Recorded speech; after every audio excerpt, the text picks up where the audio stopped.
En el camino hacia la que fue escuela de gramática en el entorno de Santa María, allí donde surgió el esplendor literario entre Antequera y Granada, de Pedro Espinosa a Cristobalina Fernández, entrevistamos al catedrático Juan Benítez Sánchez, colaborador de nuestro periódico. Natural de Cuevas de San Marcos, estudió en la Facultad de Filosofía y Letras de la Universidad de Granada. En septiembre de 1970 obtiene la plaza de profesor adjunto interino encargado de la segunda cátedra de Lengua y Literatura en el Instituto Pedro Espinosa de Antequera. En puertas de sus 50 años en nuestra ciudad, profundizamos sobre la importancia de Antequera en la literatura y su cultura. Toda visita turística en Antequera tiene un punto referente que es el Arco de los Gigantes. Miramos ese paisaje increíble que tiene la ciudad, con ese contraste, ¿no?, de sus torres, de las casas, la leyenda de Washington Irving en la fuente del Toro, y se queda mirando el Arco de los Gigantes. Hoy entrevistamos en este reportaje de vídeo de a 2 metros de la cámara a un referente, bueno, aún no, al referente de la literatura, de la lengua en Antequera, en la comarca, a don Juan Benítez Sánchez. Muchas veces hablamos del turismo, pero hay quizás una parte de Antequera desconocida, que es su propia historia de la literatura, de la lengua, y quién mejor que él para hacer un breve recorrido y destacar lo importante que también tiene Antequera en esa función, como hemos dicho, desconocido hasta hoy, ¿no? Ya estamos aquí en el Arco de los Gigantes y antes de empezar la entrevista hemos apuntado esta placa que tiene que decir mucho. Sí, indudablemente lleva razón. Todo el mundo empieza con la leyenda del toro, del Washington Irving, lo de en la frente está el tesoro, y se refiere a la ciudad de Antequera. Pero sin embargo hay otra riqueza y otra cultura y otro monumento, aunque no es material, que es la literatura, y para mí entonces al revés, es de fuera adentro. A partir de aquí hay una riqueza literaria que muchísimos ignoran y que efectivamente ha sido lo que le ha dado tanta importancia a Antequera, que se le llamó la Atenas andaluza, y no en balde. Me pregunta qué es esta placa. Maestro. Esta placa es Juan de Vilche. Ya hablaremos de Juan de Vilche más adelante, porque fue uno de los preceptores de la cátedra de gramática más importantes que efectivamente ha tenido. Fueron 26, creo que fueron 25, 26 preceptores lo que tuvo la cátedra de Granada, y este posiblemente sea el más importante de todos. No podemos olvidar que fue el que escribió precisamente la Bernardina, y además recogió por segunda vez, porque el primero fue el Lorenzo Valla, la leyenda de la Peña de los Amanados, y él fue el que le puso nombre, cosa que Lorenzo Valla no le dio nombre. Y aquí lo que recuerda es precisamente el problema que tuvieron cuando derribaron la puerta de la villa para construir un arco, que se llamó el Arco de los Gigantes por las esculturas que efectivamente pusieron sobre ella, para que fuese un museo al aire libre y se recogiesen ahí todas las lápidas y todas las inscripciones latinas que se habían encontrado en la ciudad de Antequera. Y ahí lo cuenta Juan de Vilche, porque efectivamente entre ellos mismos discutían en traducir esas inscripciones, en si deberían estar aquí o no, en qué importancia tenían y demás. Entonces fue una fuente. Primero, un acierto hacer el arco. Segundo, yo no sé si el derribo de la puerta fue un desacierto. No la vi, no la conocemos, por tanto no podemos criticar eso. Pero lo que sí es cierto es que el primer museo al aire libre que se hace con las piezas que se encontraron en la Antequera romana. Y todas las inscripciones, y a eso hace esa leyenda tan preciosa de que efectivamente ellos hacen alusión a la importancia que le dio a Antequera descubrir estas piedras, porque la puso en su sitio, en el sitio que realmente Antequera ha debido tener en la historia. Porque esta inscripción es original de Juan de Vilche, se colocó en el cuarto centenario del Arco de los Gigantes, ese primer museo al aire libre en 1585, y por leerla he podido darle a Juan, ¿no? ¿No? Se aprecia de una antigua ciudad los monumentos que del tiempo voraz no han sido consumidos. Lee cuanto conserva nuestra Antequera en piedra de mármol, en latinos caracteres escritas. Conocerás por ella la nobleza y las obras de una ciudad vivida por varones ilustres. Cuán grande en pueblo fue por aquel tiempo España, y cómo sepultado lo mantiene el cruel Marte. Juan de Vilche. Bueno, lo curioso es, luego también le veo ese simbolismo traducido del latín por María Victoria Atencia. Sí, María Victoria Atencia es una gran poeta malagueña que efectivamente estudió mucho a Juan de Vilche, pero el que estudió mejor a Juan de Vilche fue Alfonso Canales, que fue el que tradujo precisamente la leyenda de Rupe Duorum Amantium apud Antiquariam Sita. Pero María Victoria también era una mujer que conocía y conoce el latín, porque vive y ojalá que por muchos años, y esta es una traducción que hace de Vilche. Después Vilche ha sido muy comentado y muy traducido por un profesor de la Universidad de Málaga, que es Francisco Talavera, que lo ha titulado, digamos, en el sentido de que lo ha enfocado por todos los estudios, todas las posibilidades de estudio habidas por haber. Y la mujer, la viuda de Antonio Parejo, Carmen del Pino, también estudió a Juan de Vilche bastante. Si tuviéramos que resumir para que los antequeranos se queden con un párrafo, con un título, ¿quién fue Juan de Vilche? ¿Qué aportó Juan de Vilche a Antequera y a la literatura? Para mí fue el mejor preceptor, o el preceptor más importante de todos, porque fue el que tuvo la capacidad de atraer a mejores y más alumnos hacia su escuela, hacia su estudio. Cuando hablamos de preceptor, queremos decir... Es que, como vamos a decir después, se crea la escuela de gramática, y entonces en la escuela de gramática uno de los elementos fundamentales era el preceptor, que estaba subvencionado, como es natural, por el pueblo, porque admitía alumnos del pueblo, ya veremos por qué y para qué, y podían venir también de fuera. Y entonces eran profesores, digamos, todos licenciados, todos expertos en latinidad, porque no hay que olvidar que la cátedra se llamaba Cátedra de Latín y Humanidades, y por tanto expertos en latín todo. Y en cuanto a los estudios y las traducciones de Juan de Vilche, si hay que destacar alguna, sería... de Juan de Vilche, ¿alguna obra? Hombre, yo me quedo con la traducción de la Peña del Enamorado, Ilea Bernardina. Entonces, el primer personaje que la traduce, que la... Es el segundo. El primero que la cuenta en prosa es precisamente Lorenzo Valla, que acompañaba, un italiano que acompañaba al infante don Fernando. Pero unos pocos años después, muy poco, Lorenzo Valla escribe paralelo a los hechos, y unos pocos años después escribe Juan de Vilche en verso y en latín. Y eso es lo que traduce después Alfonso Canales y lo que por él lo conocemos todos. Y la verdad que yo creo que es un gran acierto la traducción. Pues si hoy presumimos de que Michael Hawking es el que nos hizo hacer el valor universal excepcional, que no se nos olvide que Juan de Vilche fue uno de los pioneros, el que hizo que la leyenda de la Peña de los Enamorados llegara... Sin Juan de Vilche, posiblemente la leyenda de la Peña de los Enamorados no se hubiese conocido tal cual, y desde luego lo que sí es cierto es que posiblemente la Escuela Antequerana Granadina de Poesía no hubiese sido al menos como es, si él no hubiese existido. Pues vamos a pasar a la llamada Plaza de los Escribanos, ¿os parece? Allá. Pasado el Arco de los Gigantes, estamos en esta plaza que hoy la conocemos como de los Escribanos.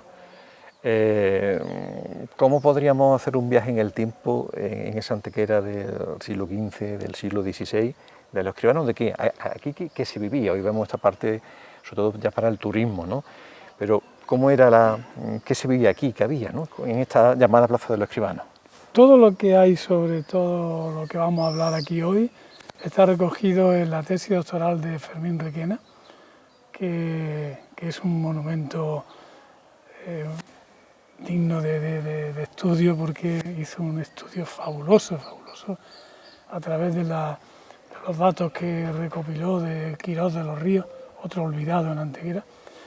Ahí habla él de la Plaza de los Estudios. A mí me encaja más que esto debió ser efectivamente la Plaza de los Estudios, porque en los estatutos reiterados, varios estatutos que tuvo la Cátedra de Gramática, se habla de la dificultad que tenían los preceptores para adquirir vivienda, porque la vivienda llevaba consigo no solo el dormir y el comer, sino el acoger a los alumnos.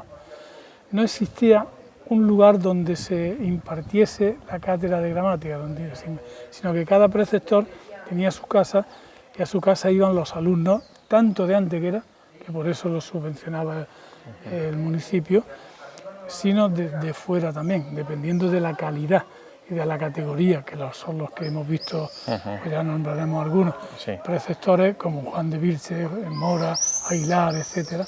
Esos son los más importantes. Bueno, pues realmente Medina hablan de la Plaza de los Estudios. Seguramente Sería varios esta, preceptores tendrían sus casas aquí, como están estas, y ahí es donde tendrían. Para mí no tiene sentido escribano, porque un escribano era el que copiaba de un texto, pero aquí no se trata, no hay, a lo mejor algunos de los, no sé, rituales o misales o fuertes que hay en las grandes que hay en el archivo, pudieron lógicamente hacerse a mano, entonces pero aquí, se realmente, impartía la enseñanza. Entonces aquí es donde como los primeros colegios, como decía Sí, Antequera, sí, ya que todos aquí es estaban donde los maestros, claro, ¿no? Y ellos daban a sus el alumnos. trivio. Ellos eran profesores, eran licenciados que efectivamente tenían alumnos, y aquí se impartía el trivium, que era gramática, dialéctica y perceptiva. Y entonces, lo primero que tenía era un sistema muy bonito, que era todo lectura clásica, se dividían en 3 grupos. Y es curioso porque se habla, Fermín Requena habla de que cada preceptor dividía a sus alumnos en 3 grupos, los mayores, los en medio y los menores. Y cada uno, no por la edad, porque a lo mejor estaba arriba, los más pequeños abajo, sino que era por la formación. Entonces a cada uno se le asignaba unos libros. Es curioso porque la frase muy repetida era: voy a leer la cátedra. No voy a leer en la cátedra, se voy a leer la cátedra, porque efectivamente lo que hacía el preceptor era imponer unos títulos de la literatura clásica latina, y era lo que se traducía primero, luego se discutía, había la lectio, después la discusión y luego la conclusión. Y era el sistema de trabajo, y era por casa, no había un lugar. Mientras le estaba escuchando, se me venía a la mente, digo yo, ¿qué trabajo tuvo que tener Juan Benítez en lo de la recopilación de la literatura oral y verbal y todo eso? Y hoy dice Fermín Requena, lo preguntamos a todos los antequeranos, incluso a los nuevos intelectuales de Antequera, ¿y quién nos podría decir 2 palabras de Fermín Requena, ¿no? Qué pena que se nos olviden Es una pena, personas que han estudiado tanto. Ya que tenemos aquí a Juan Benítez, darnos una pequeña noción de quién fue Fermín Requena y qué aportó a la... Fermín Requena fue un maestro nacional que vino de Huelva y se asentó en Antequera. Era un gran erudito y estudió muy bien, sobre todo la conquista de Antequera. También fue poeta, cosa que desconocen muchos. Yo tengo afortunadamente algunos libros de poesía suyos dedicados a algunos de sus hijos y sobre todo a nietos y demás. Y la verdad que la aportación de Fermín Requena fue muy grande. Yo lo he trabajado mucho porque toda la campaña de Belda la tradujo él muy bien y toda vamos, además recopila, porque curiosamente en la Antequera tenemos muchos historiadores, pero sin embargo, yo no sé si decirlo, si se copian unos de otros, pero repiten, por lo menos repiten. Y es que igual, tú te coges a García de Yegros, al padre Cabrera, a lo que sea, y Vaquerizo, todos repiten lo mismo. Es que incluso... Sí, como traducciones o actualización de... No, además yo no creo que era lo normal, pues si yo estoy dando clases de literatura, pues es lógico que diga unas cosas y si después viene otro detrás de mí y se refiere a los mismos autores, diga casi lo mismo, ¿no? Puedo preguntarle, estamos en la Antequera del inicio del Renacimiento, sí, después de que aquí tiene la ciudad, ¿no? Estaba la colegiata, el ayuntamiento, ¿no? En la Antequera después de la conquista, ¿no? Curiosísima, porque resulta que en el año 1503 el obispo Diego Ramírez de Villaescusa cree que las 3 parroquias que se crearon por decisión del arzobispado, cuando se conquistó Antequera, pasa al arzobispado de Sevilla porque Málaga no estaba conquistada. Entonces el arzobispado de Sevilla, que era, no me acuerdo el nombre, pero tenía el sobretítulo de no sé qué, de Constantinopla, patriarca de Constantinopla, pues resulta que habilitó el que se hiciesen 3 parroquias. Como fue creciendo, bueno, eso fue en el 1503, pero en el 1504 consiguió del Papa, el obispo de Málaga consiguió que efectivamente se consiguiese la bula por la cual se crea una cátedra o una colegiata, mejor dicho, que es la colegiata de Antequera. De una de las tres parroquias, que era San Isidro, Santiago y Santa María de la Asunción o de la Esperanza, se convierte en colegial, porque necesitaba, debido al número de habitantes, Antequera tenía entonces 7.000 habitantes, tenía necesidad de que hubiese culto a lo largo de todas las 24 horas del día. Entonces se crea, el Papa escribe la bula o concede la bula de erección y provisión de la colegiata de Antequera.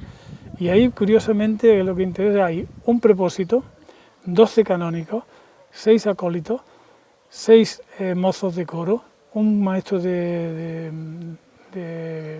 capilla y un organista. Y todo eso lo costea a base de los tercios reales que le fueron ido concediendo a lo largo de la historia. Hay otra de las confusiones que tenemos hoy en día, que la colegiata no es el edificio y es Santa María, ¿no? La colegiata es una figura que se crea por una parte religiosa y también la parte educativa, en este caso estamos hablando. Nosotros, ¿no? Que estuvo aquí hasta 1692, que se trasladó hasta San Sebastián. San Sebastián. Pero sí, efectivamente ha hecho muy bien en eso, porque una cosa es el lugar donde existe o se ubica la colegiata, y otra cosa es lo que significa en sí. Y lo que significa eso, ¿no? Y lo que era esos colegios, esas clases que se daban en Antequera, eso se desarrollaba en cualquier sitio, ¿no? Sí, no tenían sede fija. Y lo de la Atenas andaluza y la importancia de Antequera dentro de la escuela Granadino Antequerana, ¿cómo surge? ¿Por qué siempre destacamos, ¿no?, lo de la importancia? Por algo que muchas veces se olvida y la mayoría no conoce. Y es que en Antequera se crea también en esa época un colegio seminario. Y curiosamente tiene dos finalidades. Una, apartar a los jóvenes de la perversidad y de los malos hábitos que pueden adquirir, y otra, prepararlos para actuar dentro de la colegiata. Por eso eran fundamentalmente acólitos y mozos de coro. A veces incluso podían recibir las órdenes menores. Eso en primer lugar. Es muy importante que había un colegio seminario que abastecía. Y luego los preceptores, porque era una figura que existía aquí por decisión de esta colegiata, me parece que fue un obispo Montero, algo así se llamaba, el que le sucedió a Ramírez de Villascusa. Pues crea esa figura que además era una figura muy destacada, porque se hicieron muchas oposiciones, y no eran oposiciones de aquí y de allí, no, sino que eran unas oposiciones durísimas que duraban tiempo. Pedían permiso, pedían dinero para... ¿Y por qué en Antequera en otros sitios? ¿Qué es lo que lleva a que Antequera destaque tanto en esa Bueno, eso época, fue una decisión del arzobispado primero de Sevilla, pero que después ya de Málaga, porque meses después de la conquista de Málaga se le quita ya, deja de pertenecer Antequera a la archidiócesis de Sevilla y pasa a Málaga. Y entonces, posiblemente por aquello de que hay mucha tradición, hay muchos sacerdotes, hay muchas órdenes religiosas, entonces adquiere una importancia enorme, y eso es lo que posiblemente hizo que se crease la figura del preceptor. Y en torno al preceptor pues venían muchos alumnos de fuera, y eso es lo importante. La mayoría de los que hoy consideramos como pertenecientes a la Escuela Antequera-Granadina fueron alumnos de algunos de estos preceptores. Y por eso lo de Atenas andaluza lo denominó Rodríguez Marín así, porque no existía una ciudad en Andalucía tan floreciente en cultura literaria como Antequera. Ojalá hoy, que el turismo es la panacea y lo que se busca, pues, hubiera alguna administración que dijera vamos a recuperar esa escuela. Bueno, yo llevo años granadina, ¿no? haciendo Porque esto precisamente. Por la cultura, ¿no? Yo traigo a muchos y le enseño, no Antequera, yo no soy de arte, como tú sabes, pero esta parte, cuando se lo explico, se van encantados, porque es que se desconoce completamente. Claro, como lo del nieto de Antonio de Nebrija, ¿no?, que montó aquí la segunda montó aquí imprenta, ¿no?, una después de Sevilla, ¿no?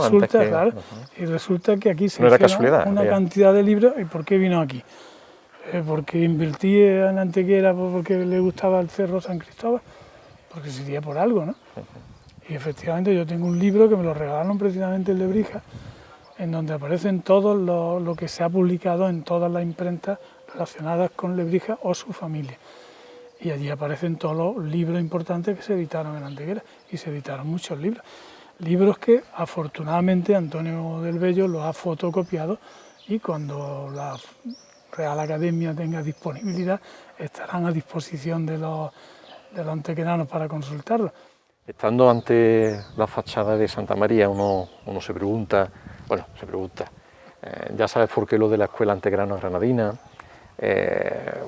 viaja en el tiempo y te imaginas a Alonso Cano aquí inspirándose para la fachada de la Catedral de Granada, tanta relación de Antequera con Granada, ¿no? La forma de ser, el habla, ¿no? Es como la anécdota aquella del fútbol, ¿no? Que después de cuando venían equipos de la Costa del Sol de Málaga, después de decirnos todos los insultos que se pueden decir, el último insulto que te decían es granaíno al equipo de la Antequera, ¿no? Digo un poco la relación de Antequera con Granada. Bueno, viendo Santa María, ¿cómo surge? ¿Por qué se llama Escuela Antequerano-Granadina?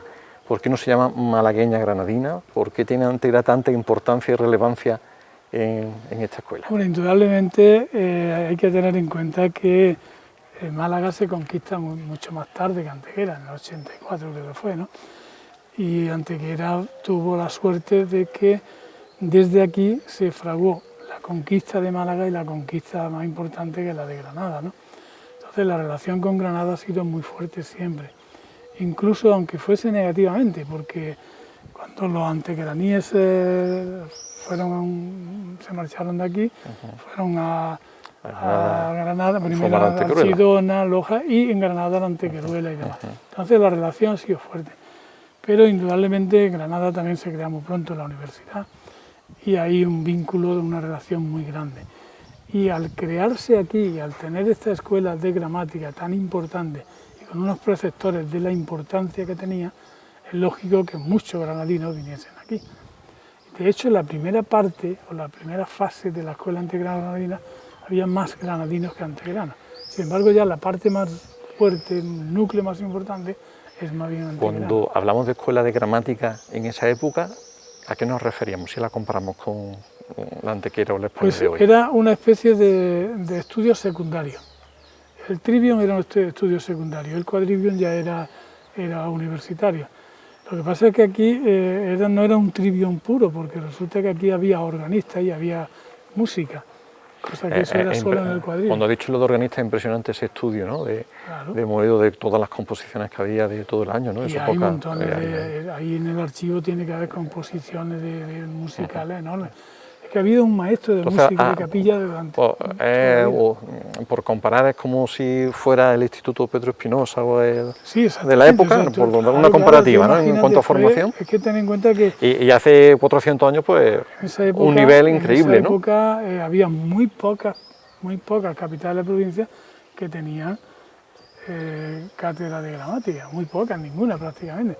Y de hecho, cuando se suprime es porque en los obispados ya había otra organización y se suspendieron esas cátedras. Porque esa escuela de gramática estaba en el interior de Santa María. Bueno, la escuela existía, en el interior estaba lo que era el organigrama religioso, los canónigos y todo eso. Sí. Ahí había misas todas las 24 horas del día. Entonces la escuela como tal, su sede física... La escuela como tal es el preceptor. El conjunto, ¿no? El conjunto y el preceptor tenía lo que se llamaba la figura del repetidor y algunos colaboradores que eran los que le ayudaban. Pero no estaban ubicados físicamente en ningún sitio, sino que era en su casa. Cada preceptor elegía un lugar, que puede ser en cualquier casa, sitio, que puede estar en cualquier allí, casa. Aquí, donde sea. O sea que con lo que era esa unión entre iglesia y gramática, pues habría actos en lo que era... Le pagaba la cátedra que dependía de la iglesia, dependía del obispado. Esa escuela antequerana granadina, como tal, sabemos que sigue existiendo por los románticos que sois, que decís, yo pertenezco a la escuela antequerana granadina, ¿no? Pero como tal funciona, ¿hasta cuándo, durante cuánto tiempo? Mira, la escuela antequerana granadina es que es curioso porque, en primer lugar, habría que preguntarse, ¿desde cuándo se sabe ese nombre? ¿Desde cuándo se sabe? Eso, porque yo te voy a ser sincero, cuando yo estudié filología románica, yo no leí ni un renglón siquiera leí sobre la cátedra de la escuela antequerana granadina de poesía. Ten en cuenta que en esa época existía la la escuela toledana o castellana y la sevillana. Y en teoría esto era de inferior categoría, digo yo que sería. Y por eso yo no estudié. Yo la primera vez que leí, y fue en una nota a pie de página, la escuela antegranadina fue cuando se editó en el 1971, fíjate tú si ya había terminado la carrera. Juan Luis Albor publicó la historia de la literatura española en 4 o 5 tomos, y allí se habló por primera vez de la cátedra. Y yo me enteré por primera vez de algo, de esa enorme categoría que tenía literaria Antequera, cuando llegué aquí. Me decían al Pedro Espinosa, que yo digo, ¿quién es este hombre? Y afortunadamente en el Pedro Espinosa estaba el libro de Rodríguez Marí sobre Pedro Espinosa, y leí algo de él. Entonces supe que había aquí un grupo de poetas, que fue además una maravilla, como después diremos, los 2 o 3 hitos importantes que tenemos, que son únicos. Evitar para esos colegios, esos institutos, esos profesores de literatura, esos guías turísticos, que estos conceptos que hoy nos estás diciendo pues se tengan en cuenta, claro, y lo digamos para presumir de un título. Hoy estamos mucho con lo de patrimonio mundial, ¿no? Claro, pues, pero lo de las escuelas, porque ¿cuántas escuelas de esas pudo haber en Andalucía? Pues yo creo que había 3 o 4, no había más. Me parece que había en Jerez, en Osuna, aquí, no sé en qué sitio más, pero de que no fuesen capitales de provincia, creo que estas 3.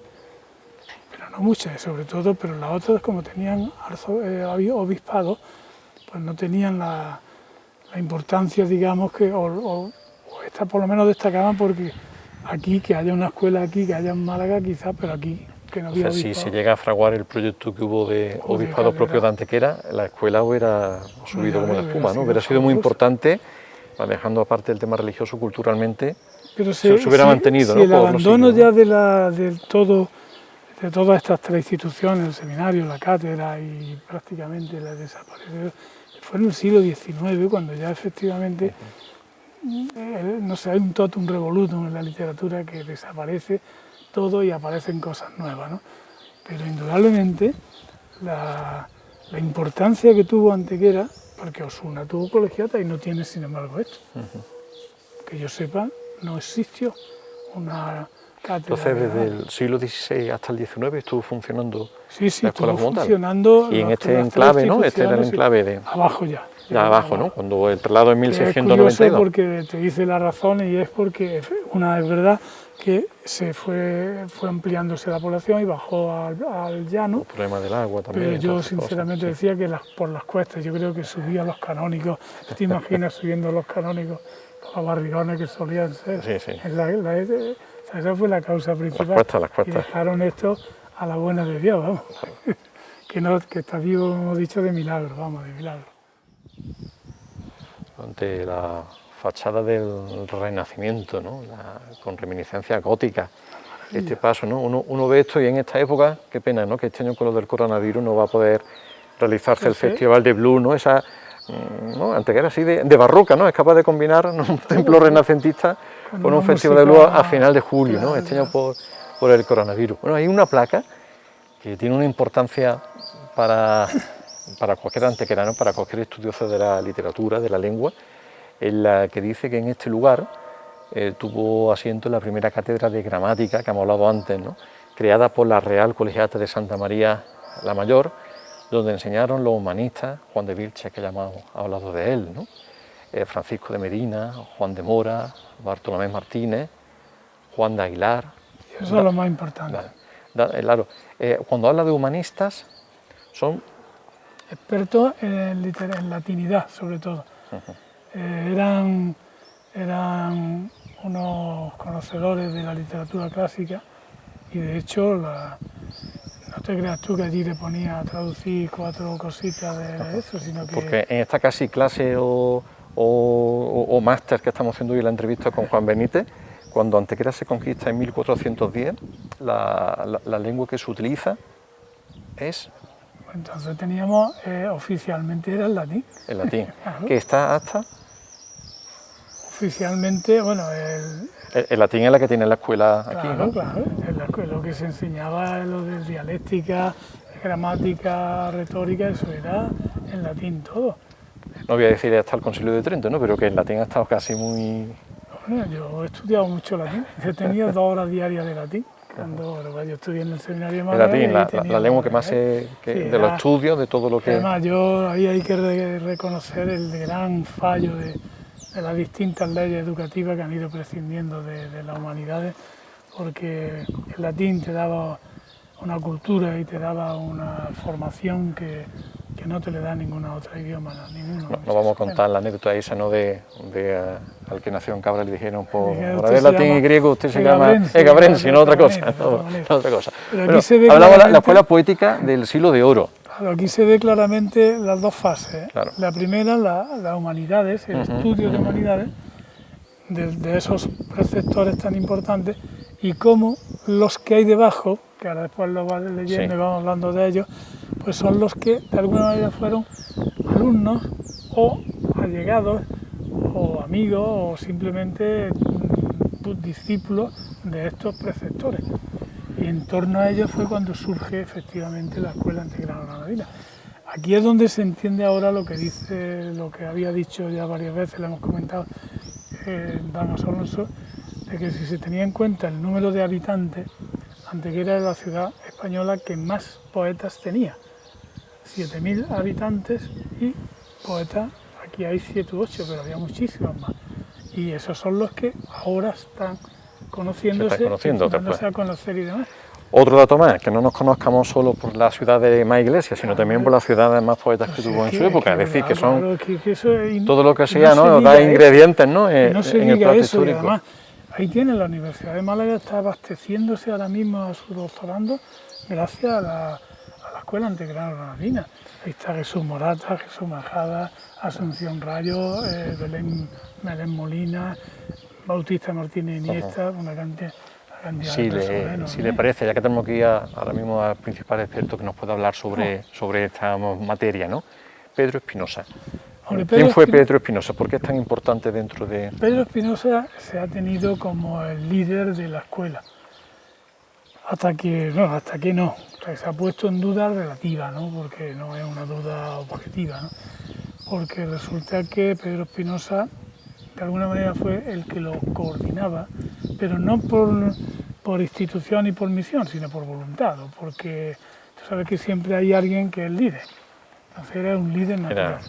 Pero hombre, fundamentalmente porque Pedro Espinosa hay que reconocerle que tiene el gran mérito de haber hecho la primera antología poética que se escribe en lengua castellana, que tiene tarea, 1605, que se publique, aunque no se publique aquí, pero que se organice y se escriba y se recopile aquí. ¿Cuántas cartas tuvo que escribir este hombre para recopilar a todos los poetas conocidos de entonces? 1, 2, 3, 4, 10 composiciones y ponerlas ahí. Eso tiene una importancia enorme. Y eso no se dice. O sea, que no se diga que teníamos que estar diciendo que en Antequera surgió la primera antología poética en lengua castellana. Y encima otra cosa que es importante, que tenga incluida 4 mujeres. Que las mujeres desaparecen de la literatura y no vuelven a aparecer hasta el siglo XIX.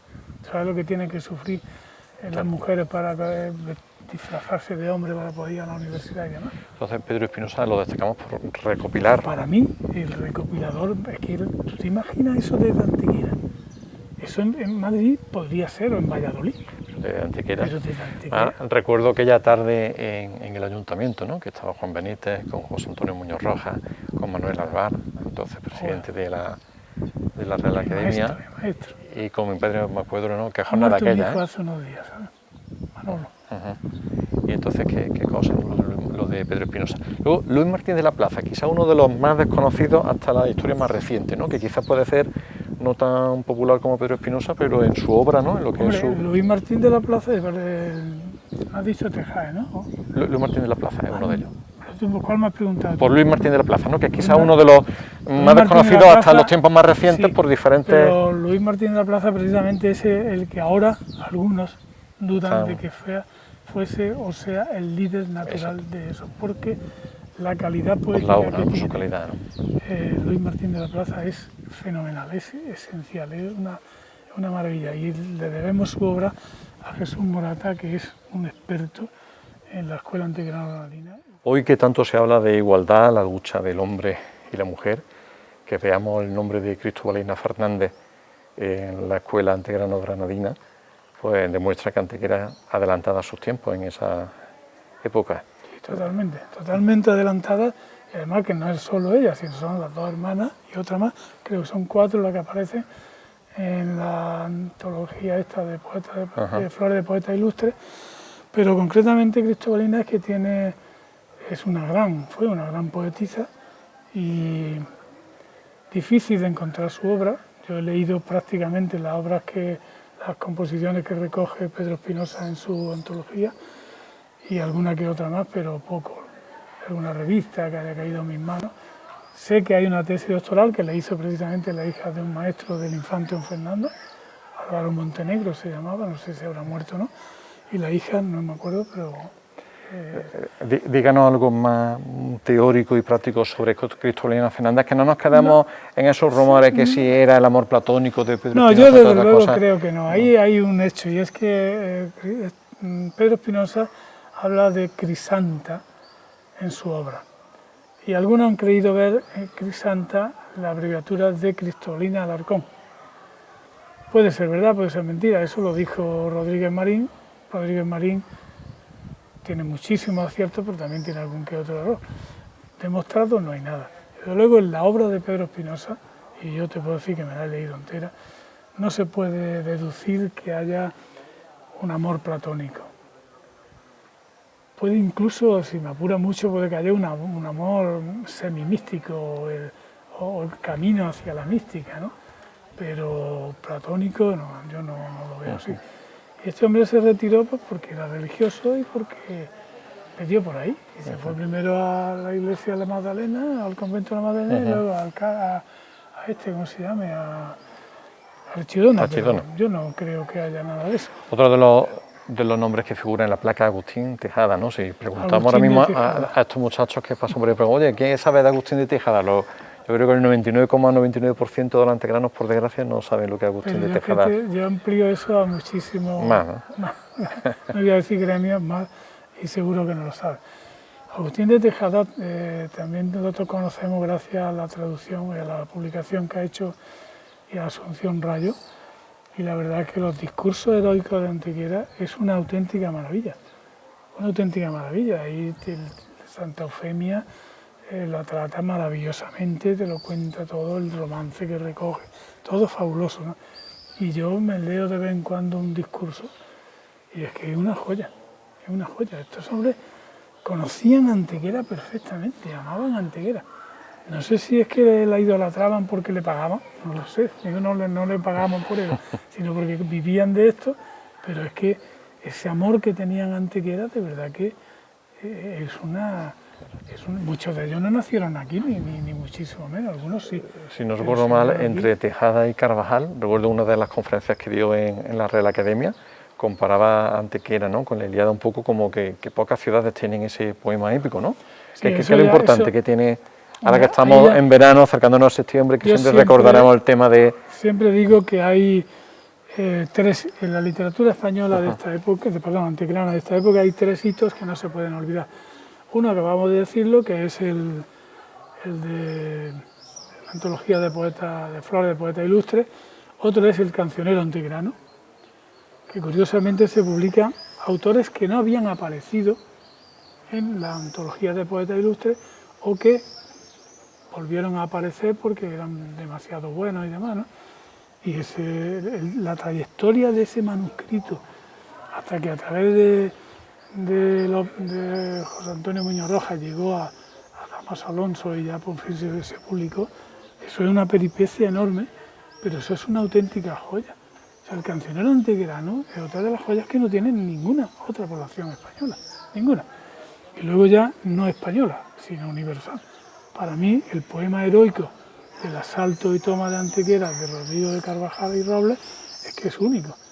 Es que no se puede comparar más que con la Ilíada, la Odisea y con los Nibelungos, con los grandes poemas épicos de las grandes ciudades, como es Roma o Atenas, y como es pueblos como Alemania o Lusiada de Portugal o lo que sea, pero una ciudad como Antequera que sea capaz de tener un poema épico, que son miles de estrofas, además escritas en Perú, por un miembro de la escuela antequerano-granadina, que fue precisamente que fue discípulo o de Aguilar o de Mora, ¿no? Yo creo que de Aguilar, de Juan de Aguilar, y que lo escriba la epopeya de la conquista de Antequera y de las raíces, ¿no?, de Antequera. Eso es una joya, una maravilla. Hombre, yo lo he dicho cuando di la conferencia, yo no voy a pedir que os pongáis hoy a leerla y os tiréis un mes, no, mira, tenerla en la mesita de noche, leer una página un día, 2 páginas, 2, 3, 4, unas cuantas estrofas, pero es que no hace falta traducirla al castellano actual, se entiende perfectamente. Y es cuando te empapas realmente de lo que es la historia antigua. Pero yo lo que digo es, ¿quién se ha leído la historia de Yegro, o de Cabrera, o de Vaquerizo? Nadie, muy poco. Yo porque tenía que sacar cosas para lo de Cueva, pero si no tampoco. Porque entre otras cosas es difícil. En cambio esta, como tú has visto, se puede conseguir porque lo tiene editado la Universidad, la Diputación y la Universidad de Málaga, y mira que y lo editó primero López Estrada, pero esa edición es muy difícil, la editó precisamente en las publicaciones de la Caja de Ahorro de Antequera. Me gustaría tener ese ejemplar, a ver si logramos o no, Carlos, eso es fabuloso tenerlo. Y después, mi amigo que murió pobre hace unos años, Bautista Martínez Iniesta, es que él tiene una edición con una introducción y una explicación que con leerla detenidamente, después vas leyendo estrofa a estrofa tranquilamente, y es que te empapas de todo lo que es Antequera, de todo, absolutamente de todo. Eso es una joya, ¿verdad? Y luego, aquí no podemos irnos con esta vista que tenemos. Yo siempre que traigo aquí a algunos de fuera, digo, cerrad los ojos, por favor, no veáis nada, quedaros con la imagen de la Peña de los Enamorados. Bueno, con ese perfil de la Peña de los Enamorados, que fue el que llamó a los primeros pobladores en el Torcal de Antequera, en la Cueva del Toro, para venir a darle vida a la fértil de la Vega Antequerana. Yo siempre, de que era pequeñito, he visto ahí a esa dama, ¿no?, mirando el cielo. Las nuevas versiones esos son para otros motivos. Teniendo aquí a don Juan Benítez, ¿qué le evoca a la Peña de los Enamorados, esa figura, siempre, y a la literatura? Siempre ha sido la cabeza de una mujer, siempre. Yo lo del indio me parece una aberración. Nunca he visto eso. Cuando me lo dijeron la primera vez, o lo oí la primera vez, me cabré y todo. Digo, ¿qué dices de indio? ¿Dónde están las plumas? ¿Dónde está los adornos? No tiene sentido. Pero lo bueno que tiene es que no solamente es influyente en lo que es los dólmenes, sobre todo en el dolmen de Menga, sino en una de las leyendas más importantes que se introdujo en la historia general de India, la historia del padre de Mariana, y que ha sido traducida prácticamente en todas las historias de Antequera. Que la recogió primero Lorenzo Gala cuando acompañaba al infante don Fernando, el segundo ya en latín y en verso fue Juan de Vilche, en medio o paralelo fue Andrea Navallero, que curiosamente en este confinamiento me he leído unos libros de un amigo mío, uno de los que expertos en la literatura antequerana, Jesús Majada, compañero de cátedra también, y resulta que pasó por Antequera, Andrea Navallero. Y además es que Andrea Navallero es muy importante porque fue el que convenció a Boscán para que convenciera a Garcilaso que introdujese el endecasílabo italiano. O sea, y ese hombre pasó por Antequera y recoge la leyenda de la Peña de los Enamorados. Es curioso. Entonces, y después ya de muchísimo más. La última versión, una versión del siglo, no sé, de hace unos años, muy curiosa, pero en fin, hay miles de leyendas, miles de versiones, miles. Y miles de nombres, pero en fin, yo siempre he dicho que deberíamos haberle puesto el nombre que pusieron el primero que lo puso, que es Juan de Vilche, que era Amete y Taxona. Los de Tello se repiten más veces, es cierto, pero el primero es Amete. Entonces, si yo traigo esta camisa y mañana la traes tú, ¿quién es el original? Primero seré yo, ¿no? Entonces, si yo he puesto Amete, pues es lógico, si después pone otro Tello, bueno, eso es lo que menos. Y luego lo que yo siempre miro es, aquí, imaginarnos, desde ahí, Rodrigo de Narváez, diciendo, está esto muy en silencio, vamos a dar una vuelta, aquí no había casas, todo un bosque mediterráneo, al fondo la peña, van unos pocos soldados, divididos por aquí unos, otros acompañarme a mí, y los que no van con él se encuentran con Abindarraez. Que todo el mundo, es que somos tontos en Antequera, porque resulta que se pelea Cártama y Coín porque ellos son los que realmente, los dueños de esa leyenda. Pero donde transcurrió fue aquí. Con quien peleó fue primero con los soldados de Rodrigo de Narváez, y herido peleó con Rodrigo, y por eso posiblemente le ganó. Bueno, por eso, porque era cristiano Rodrigo, claro, tenía que vencerlo. Y entonces se lo trae al castillo de Antequera, no se lo lleva a Cártama. Y precisamente porque le exige que a la vuelta, le dice por qué lloraba, porque estaba triste, era porque quería casarse, va y vuelve con su mujer y facilita la boda y demás. Entonces, ¿cómo va a ser un poema de Cártama de Coín? Es de Antequera. Los personajes en Antequera, el sitio en Antequera, el tiempo en Antequera, todo en Antequera. Y es una de las leyendas, de las novelas. Yo creo que la novela caballeresca más importante del siglo XVI en España.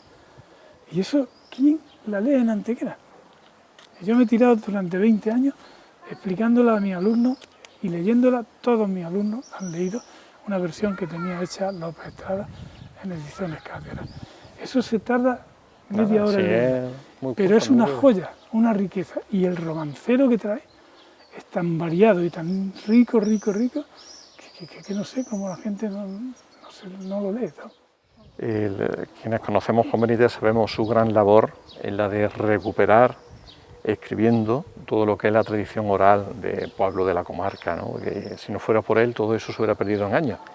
Si tenemos toda esta literatura escrita en papel, en diferentes publicaciones y no la conocemos, ¿qué nos aconseja? ¿Qué nos pide? ¿Qué le dice a los antequeranos que buscan un libro en la biblioteca o que quieren regalar un libro o comprarlo?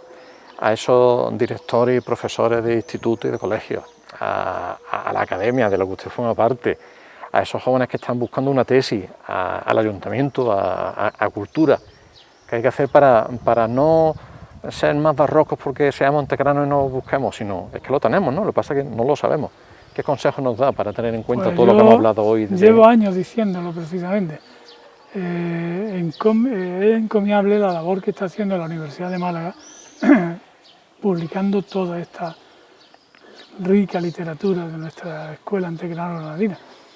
Pero tengo que lamentar efectivamente varias cosas. Una, que desde el punto de vista de Antequera nunca haya habido el más mínimo interés hasta ahora, hasta hace muy pocos años, en recuperar esta literatura, porque el 90% de este material está en el archivo histórico de aquí de Antequera, que es un rico archivo, posiblemente uno de los archivos mejores de toda España.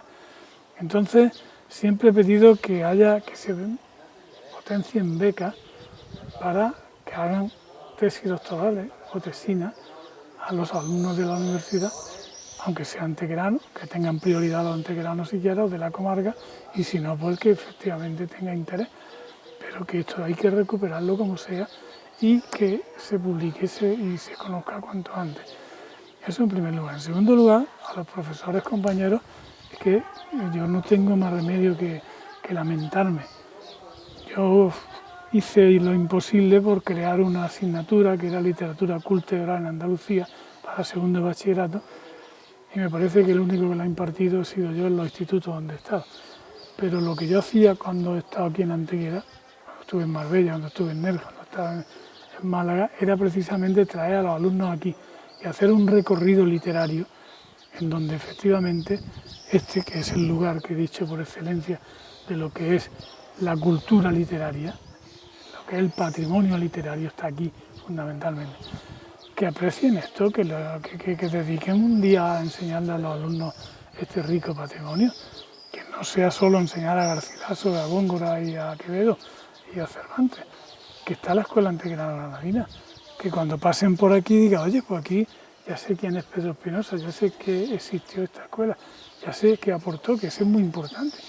Posiblemente no se hubiese escrito fábulas importantes si no hubiese escrito Pedro Espinosa la fábula de Genil. Es que eso es fabuloso. O sea, que un antequerano escriba una fábula de las mejores que hay en la literatura, que después pues ya le superó lógicamente el Polifemo y Galatea, mucho más culta, digamos, pero no culta en el sentido de conocimiento, sino de cultismo, ¿no? Lo que ella más metida en el cultismo, ¿no? Pero el culteranismo, pero que esa aportación que hace Antequera, estamos quejándonos de que no hay luz, la luminosidad, la descripción que hace, las aportaciones que hace, el colorido que aporta la Escuela Antequerano-Granadina a la literatura española es esencial.